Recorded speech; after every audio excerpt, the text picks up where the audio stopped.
Hey guys, this is the last part of section 20.6. We're going to start by trying to find algebraic expressions for things like sine of arc tangent of x. What that means is we're going to write this in a way where we don't have any trig functions in it at all. So we can only have numbers or x's in our answer. The way we accomplish this is you always start by taking the inverse trig function that should be on the inside and pull it out, give it a name. So I usually call it theta. Right, so we're going to let theta equal arc tan of x. And that means that tangent of theta has to equal x, right? And then bounce back over real quick and figure out what do we have left over here.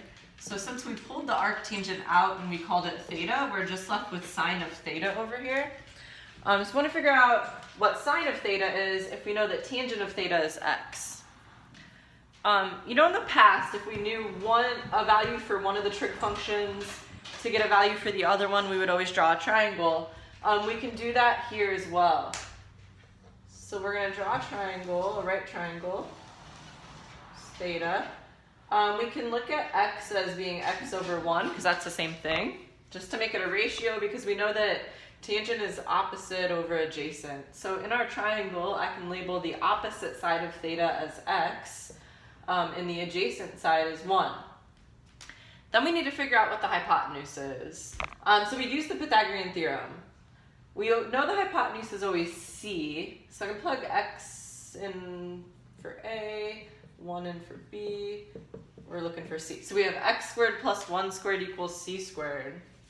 So that means that if we take the square root of both sides, we get that the square root of x squared plus 1 has to equal c.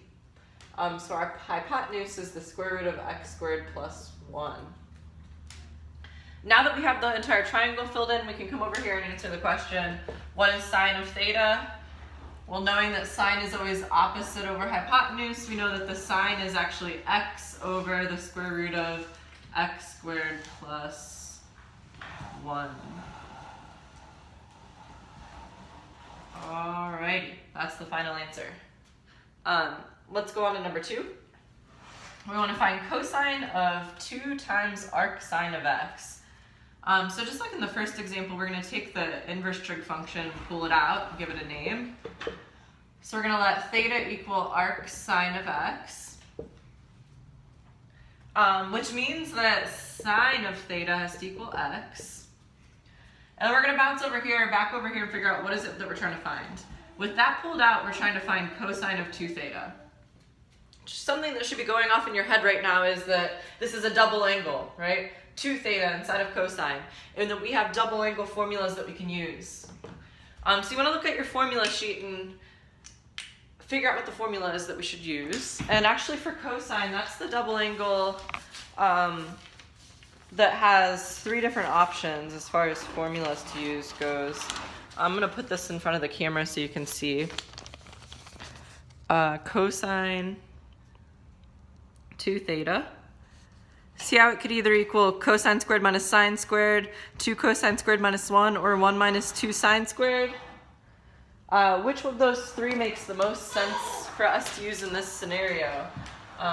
There is a good choice for this one. Sometimes it doesn't matter, but in this one there's a good choice because we know what sine is. We know that sine is equal to x.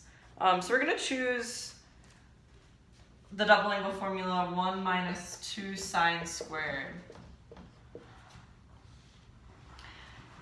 And in doing so, we don't have to draw a triangle because we already know what sine is, so we just plug it in. So we get 1 minus 2x squared.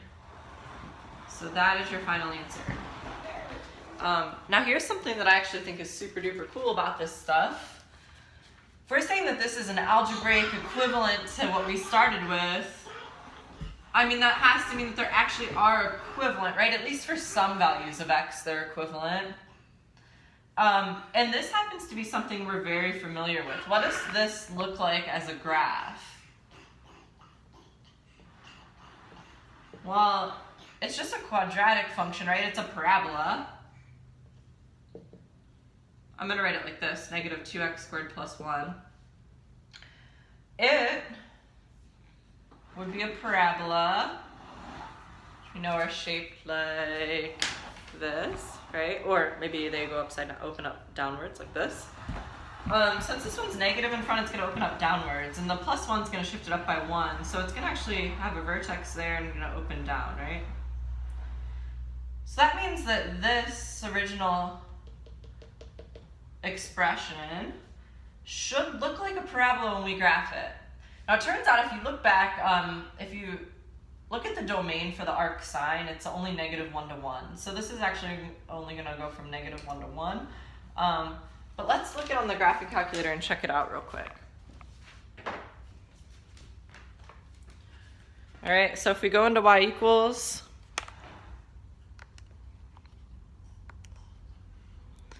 we're going to type in the very original problem that we had, cosine 2 arc sine of x, and we're hoping to see a parabola shape when we hit graph.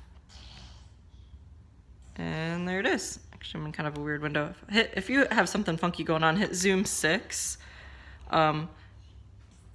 See that parabola shape? I can zoom in on it.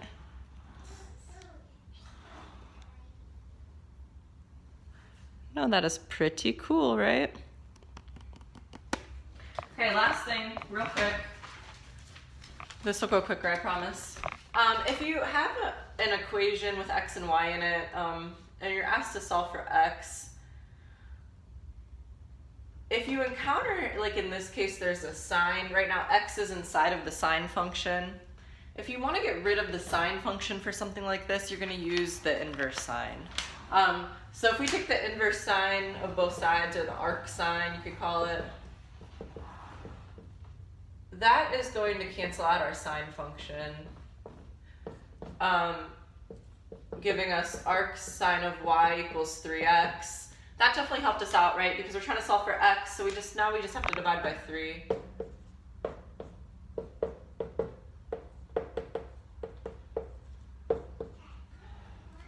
And that's it for that one. And then this last one, trying to solve for x, but it's trapped inside of an arc cosine. So, well, first of all, let's get the arc cosine by itself. So divide both sides by 2. And then how do you think you would get rid of an arc cosine? Well, the inverse of the arc cosine is the regular cosine function. So we're going to take the cosine of both sides of this equation.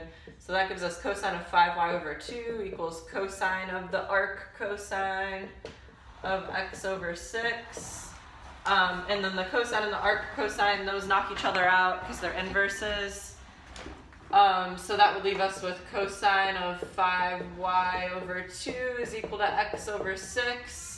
And then one final step, right, to get x by itself, we're going to multiply both sides by 6. So that's gone, so we get x is equal to 6 cosine 5y over 2. And there's our answer. Alrighty. That is it for this video. I will see you guys later.